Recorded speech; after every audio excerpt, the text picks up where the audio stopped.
আমি একটা মূর্খ অশিক্ষিত গন্ড আগে বলিনি, কমেন্ট বক্সে এসে গালাগালি করেন না। আমি একদম নগণ্য একটা ম্যান, কিন্তু আমার মাথায় ব্রেনে যা আছে আমার মনে একটা শিক্ষিত মন্ত্রীর মাথার মধ্যেও নাই, একটা প্রধানমন্ত্রীর মাথা তো নাই। আমাদের দেশে ছোট বড় খনিজ সম্পদ আছে 26টা। এই দেশে আছে তেলের খনি, এই দেশে আছে কয়লার খনি, এই দেশে আছে লোহার খনি, এই দেশে আছে ইউরেনিয়ামের খনি। এই দেশে আল্লাহ কি দেয়নি?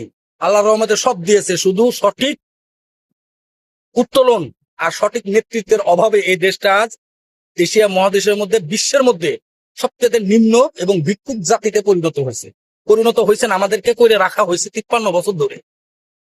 আমি যদি দেশের প্রেসিডেন্ট হইতাম, সর্বপ্রথম চীন আর জাপান এবং রাশিয়ার সঙ্গে চুক্তি করে খনিজ সম্পদগুলো উত্তোলন করতাম। একটা খনি ওরা নিয়ে নেই, বাকিগুলো আমাকে। একটা খনি উত্তোলন করে ওরা নিয়ে চলে যায়, ওদের খরচের টাকা ওরা নিয়ে চলে যায়, এক খনি ওরা নিয়ে চলে যায়, বাকি 25টা খনি তো আমি পাচ্ছি লালে লাল।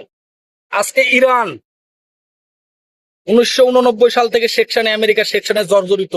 আজ পর্যন্ত, আজ 46-48 বছর বয়স পর্যন্ত আমেরিকার নিষেধাজ্ঞার উপরে ইরান আজও পর্যন্ত বিশ্বের মাথার উপরে মাথা উঁচু করে দাঁড়িয়ে আছে। আমেরিকা, ইসরায়েল বিশ্বের সবচেয়ে পরাশক্তি এবং সবচেয়ে শক্তিশালী একটা সুপার পাওয়ার দেশ, এবং বিশ্বের শাসনকর্তা আমেরিকা তার নাকের ডগা কেটে দিয়েছে, নাকানি সুবানি খাইয়ে দিয়েছে। কি জন্য? সৎ নেতৃত্ব, বুক ভরা সাহস, আল্লাহর উপর ভরসা, আর চীন আর রাশিয়ার সঙ্গে তার বন্ধুত্ব। বর্তমান বিশ্ব টেকনোলজি প্রযুক্তির দিক দিয়ে যদি কাউকে নজরে রাখতে চান, চীন নাম্বার 1। চীন